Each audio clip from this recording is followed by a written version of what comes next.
अस्सलाम वालेकुम, कैसे हैं आप सब? उम्मीद है सब खैरियत से होंगे, ठीक ठाक होंगे। आज जो मौजू है ये मेरा एक प्रीवियस टॉपिक चल रहा है, उसी का पार्ट 2 है। सबसे पहले तो मैं इस पर बात करूँगी।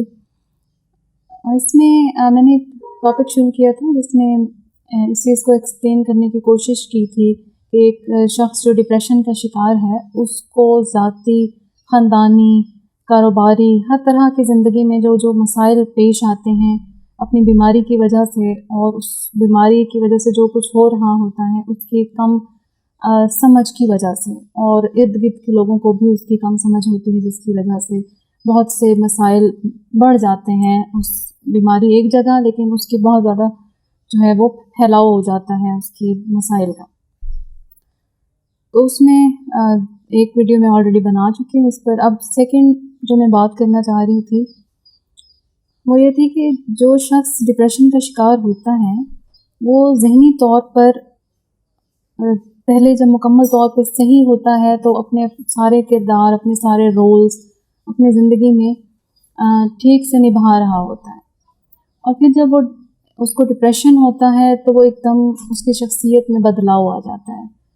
उसकी वजह ये होती है कि उसकी तमाम तर सोचों में बदलाव आ जाता है।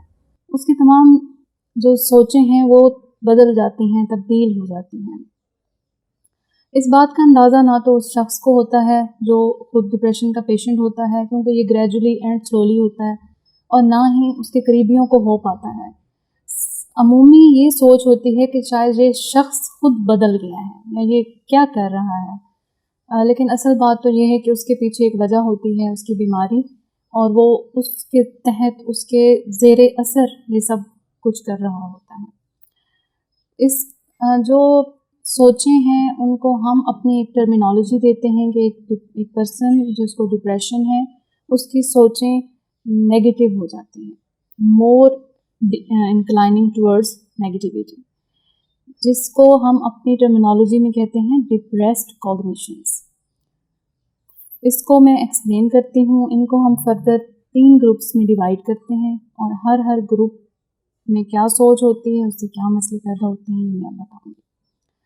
फर्स्ट ऑफ ऑल ये जो नेगेटिव थॉट्स हैं इसमें आते हैं, एक ग्रुप बनता है इनका पैसिमिस्टिक यानी कि नाउमीदी, और किसी भी मामले का, किसी भी इशू का हमेशा मनफी पहलू देखना है। ऐसे लोग ज़िंदगी में पेश आने वाले तमाम मामलात, न्यू अपॉर्चुनिटीज़, रिश्तेदारों में होने वाली बातें, दोस्तों में होने वाले तमाम मामलात, या इवन घर के मेंबर्स में, मियाँ बीवी में, बच्चों के साथ जो भी मामला होगा, जो भी बात होगी, वो मोस्टली इसकी नेगेटिव साइड्स को हाईलाइट करेंगे, ख़ुद भी मनफी सोचेंगे, दूसरों को मनफी बताएंगे, जिससे ख़ुद भी खौफज़दा होंगे, दूसरों को खौफज़दा करेंगे।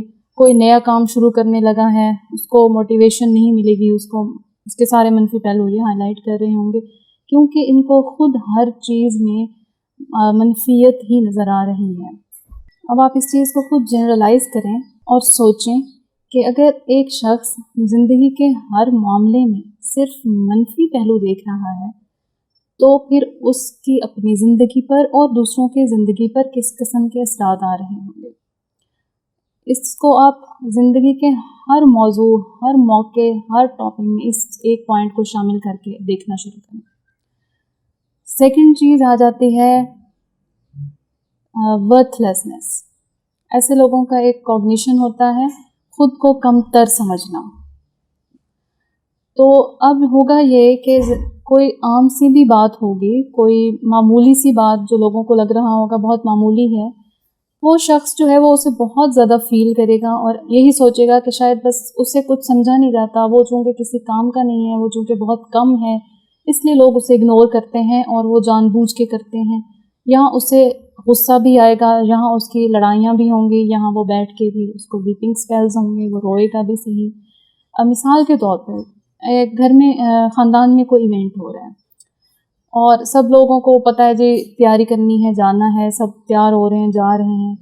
इसमें ऐसे शख्स को किसी ने स्पेशली नहीं कहा, स्पेशल इम्पोर्टेंस देकर उठाया नहीं है, तैयार नहीं कराया है। तो ऐसा शख्स ये सोचेगा कि चूँकि वो बहुत कम अहम है, वो चूँकि बहुत कमतर है, इसलिए उसकी तरफ कोई तवज्जो नहीं दे रहा, उसे कोई नोटिस नहीं कर रहा।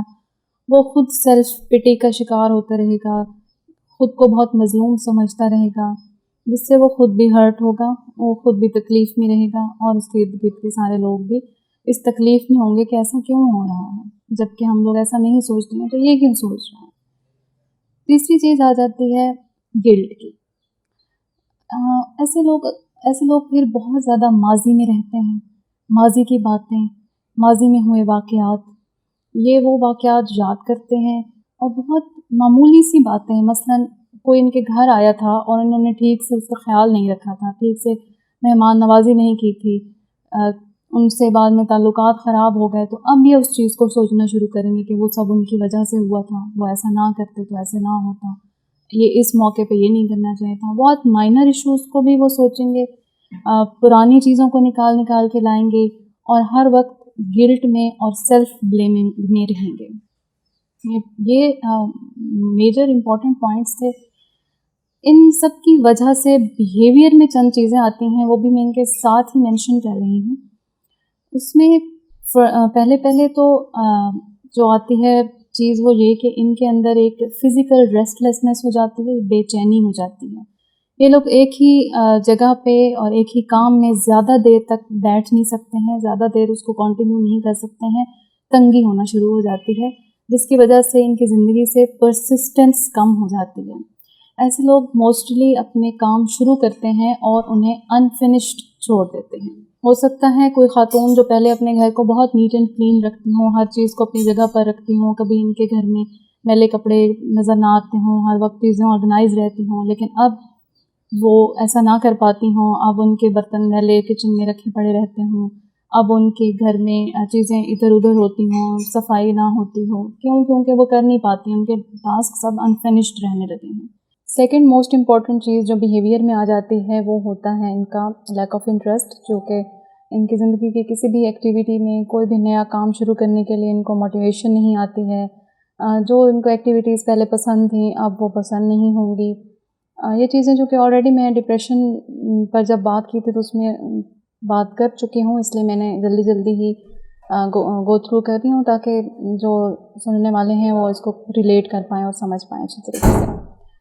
और फोर्थ इम्पॉर्टेंट चीज़ जो यहाँ पे मैं डिस्कस करूँगी वो है सोशल विड्रॉल। ऐसे लोगों के साथ ज़्यादा मिलना जुलना, उठना बैठना भी पसंद नहीं कर रहे होते, ज़्यादातर अकेले रहना पसंद करते हैं, जिसको हम कहते हैं कि ये सोशली विड्रॉन हो जाते हैं। अब होता क्या है, जहाँ मुश्किल कहाँ आती है और समझना क्या है एक्चुअली हमने इस सारे डिस्कशन के बाद, वो ये है कि घर के लोग, मैं समझती हूँ कि बहुत वो भी खुशकिस्मत लोग हैं जिनके साथ सपोर्ट है, जिनके साथ फैमिली है, जिनके साथ फ्रेंड्स हैं, जो लोग उनकी हेल्प करने की कोशिश करते हैं। यहाँ वो भी परेशान होते हैं अपने एंड पे।